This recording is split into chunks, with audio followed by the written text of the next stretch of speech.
Assalamualaikum warahmatullahi wabarakatuh.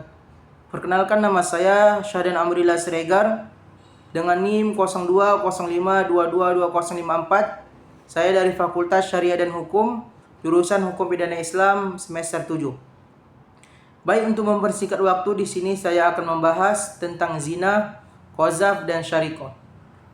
Adapun pembahasan yang pertama yaitu zina. Zina ialah hubungan badan yang dilakukan oleh seorang laki-laki dan seorang perempuan tanpa adanya ikatan pernikahan yang sah, yang mana perbuatan tersebut dilakukan dengan sengaja dan perbuatan tersebut dilakukan oleh seorang yang mukallaf. Dalam hal ini zina terbagi menjadi dua. Yang pertama zina muhsan dan yang kedua zina ghairu muhsan. Zina muhsan ialah seorang yang melakukan zina yang mana pelakunya sudah pernah melakukan pernikahan atau masih dalam status pernikahan. Adapun hukuman bagi pelaku zina muhsan ialah hukuman rajam sampai mati. Kemudian zina ghairu muhsan. Zina ghairu muhsan ialah seseorang yang melakukan zina yang mana pelakunya belum pernah melakukan pernikahan atau sering disebut seorang perjaka dan seorang gadis. Adapun hukuman bagi seorang pelaku zina ghairu muhsan ialah dihukum sebanyak 100 kali derah dan diasingkan selama 1 tahun.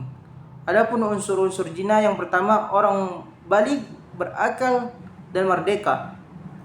Kemudian suka sama suka. Kemudian tidak adanya paksaan.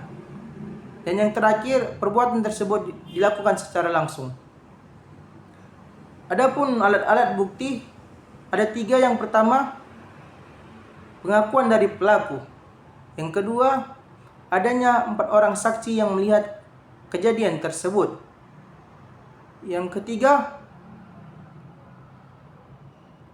barang bukti.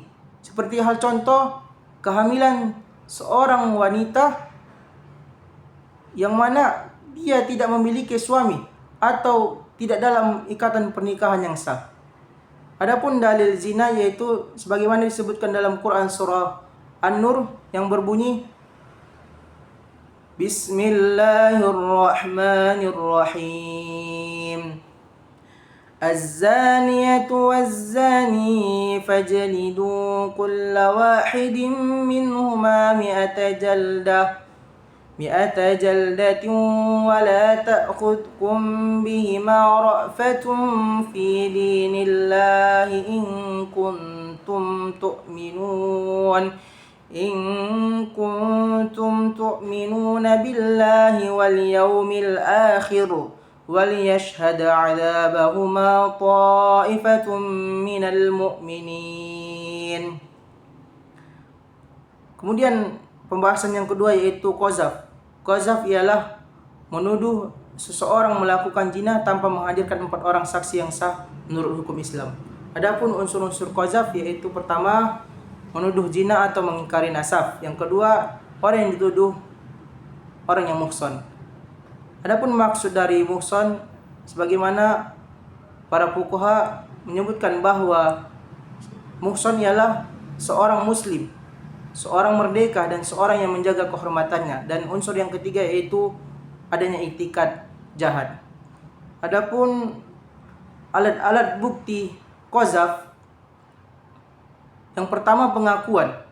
Pengakuan yang dimaksud ialah si penuduh mengakui bahwa ia telah melakukan tuduhan zina kepada seseorang. Yang kedua, persaksian. Adapun saksi yang dimaksud ialah seorang saksi yang mendengar langsung ucapan tuduhan zina tersebut. Yang ketiga ialah sumpah. Menurut Imam Syafi'i, tuduhan dapat dibuktikan dengan sumpah. Adapun hukuman bagi seorang pelaku qazaf ialah diderah sebanyak 80 kali dan persaksiannya tidak diterima selama-lamanya. Adapun dasar dari hukuman tersebut sebagaimana disebutkan dalam Quran surah An-Nur ayat 4 yang berbunyi Bismillahirrahmanirrahim. Walladzina yarmunal muhsanati thumma lam ya'tu bi arba'ati syuhada'a fajliduhum syuhada'a fajliduhum 80 jaldatan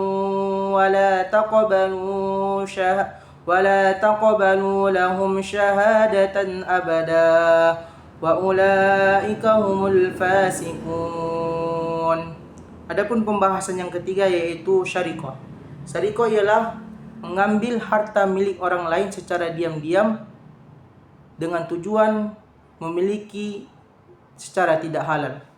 Adapun unsur syariqah, yang pertama mengambil harta secara diam-diam, yang kedua barang yang dicuri berupa harta. Kemudian harta yang dicuri itu milik orang lain. Adapun alat bukti dalam syariqah, yang pertama pengakuan dari pelaku, kedua saksi. Dalam hal ini saksi dibutuhkan 2 orang saksi. Yang ketiga barang bukti. Seperti hal contoh barang curian yang ditemukan di saat pelaku itu mencuri. Adapun dalil dari syariqah ialah sebagaimana disebutkan dalam Quran surah Al-Maidah ayat 38 yang berbunyi Bismillahirrahmanirrahim. والسارق والسارقة فقطعوا أيديهما جزاء بما نكالا من الله والله عزيز حكيم. Dalam ayat ini dijelaskan bahwa seorang laki-laki ataupun seorang perempuan yang melakukan pencurian akan diberi hukuman potongan tangan.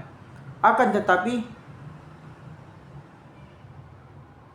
ada hadis Nabi Muhammad SAW yang berbunyi An Aisyah radhiyallahu anha an Rasulullah sallallahu alaihi wasallam qala la tuqta'u yadis sariki illa fi rubu'i dinarin fasa'idan, muttafaqun alaih. Dalam hadis ini disebutkan dari Aisyah radhiyallahu anha bahwa ia telah mendengar bahwasanya Rasulullah sallallahu alaihi wasallam bersabda, tidak dipotong tangan seseorang yang mencuri kecuali barang curiannya tersebut seharga rubu' dinarin, 1/4 dinar, fasa'idan ataupun selebihnya. Oleh karena itu, dari hadis ini dapat kita simpulkan, tidak semua seorang yang melakukan pencurian itu diberi hukuman potongan tangan. Akan tetapi ada nisab atau takaran barang yang dicurinya. Mungkin itu saja dari saya. Apabila ada kesalahan, saya memohon maaf kepada Allah. Akhirul kalam, assalamualaikum warahmatullahi wabarakatuh.